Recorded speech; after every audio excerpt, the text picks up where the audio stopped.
Hi, mums and dads. I'm a parent. I was a parent in the 80s. And what I've realised after watching all these generations raising their children, every single generation wants to do a better job than the generation before. It's particularly this generation, because there's so much empathy and psychiatry and psychology around how we've been traumatized. And there's a few things going on that isn't helping society and certainly not helping our children.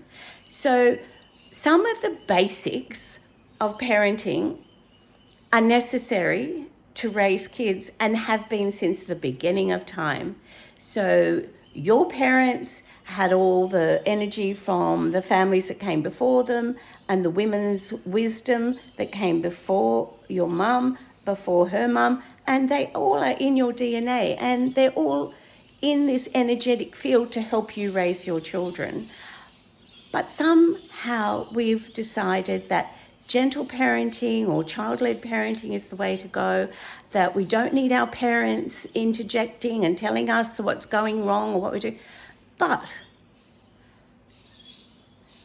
medication, therapy, children under 5 having some sort of a disorder, anxiety, suicide, all of these rates have gone up enormously.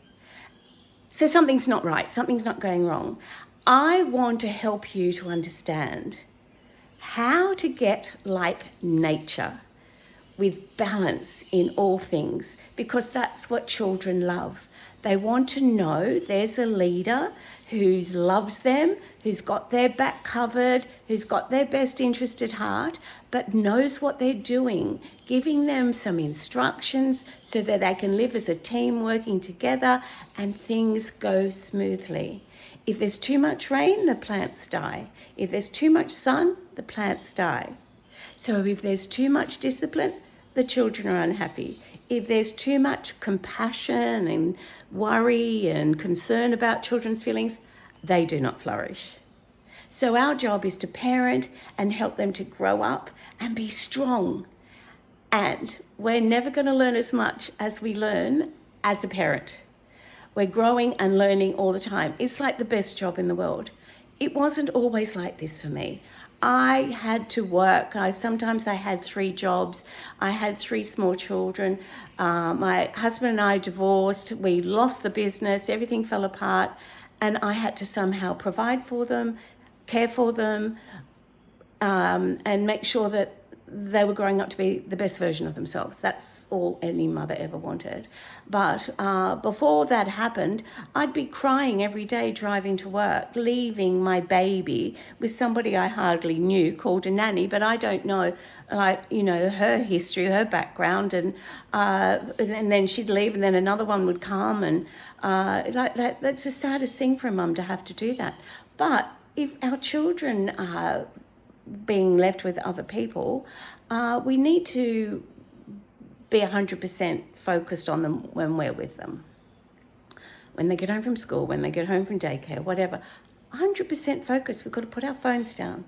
We've got to make sure they don't have a screen in front of them. And we have to teach them everything that we know. We teach them everything that we know. They're armed with that as they go off into the world. Because if we're asking them, what do you want? What do you think? What do you want to do? They don't know. And they know they don't know. And so they're unhappier than ever before because they are confused and they don't know, did I make the right decision? They want you to lead them. They want you to tell them what to do until they know better than you.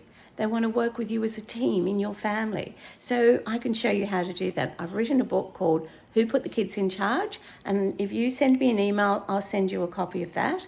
But I just want to show you the cycle that I know for sure a lot of parents are doing, and it's not working for any child because I did it. So I want to show you what you're doing, because when I was doing it, I didn't know. My parents tried to tell me, the doctor tried to tell me, my friends tried to tell me, no, my children need me to be doing this for them. But no, they weren't happy and I wasn't happy. So let me tell you what the cycle was. I love my notebook here. I'm writing on it all day long. So you'd ask them to do something, here they ignore you. So you repeat yourself and they ignore you again. And so you beg a little bit and they ignore you again. And then you start yelling, tick, job's done. That's not a good cycle. What if I told you? Once you sit your children down, have a team meeting with them, tell them that you're not the servant or the slave, that you're a family working together and they're part of the team and everyone's got jobs and everyone has to do them without being told or nagged every day. They want to do it. They'll come on board. It all just depends on the way you communicate with them. So if you communicate in a way that they understand that they want to come on board because they love you, they know you've got their back covered, they know you're doing your best, they know you're the leader of their team, and they listen to you, and everything is so much easier. So how would you just like to say, sweetheart, go and get your shoes, we're going to school now. And they went and get their shoes, put them on quickly, off we go. And they put them on quickly and off you go. It's that simple. You don't want the ask, beg, yell, guilty cycle. Let's get over that and let's start raising our children in a way that they love, that you love, so that everyone can grow up and be healthy and strong and be able to deal with a not so easy world that we're living in. I hope that helps.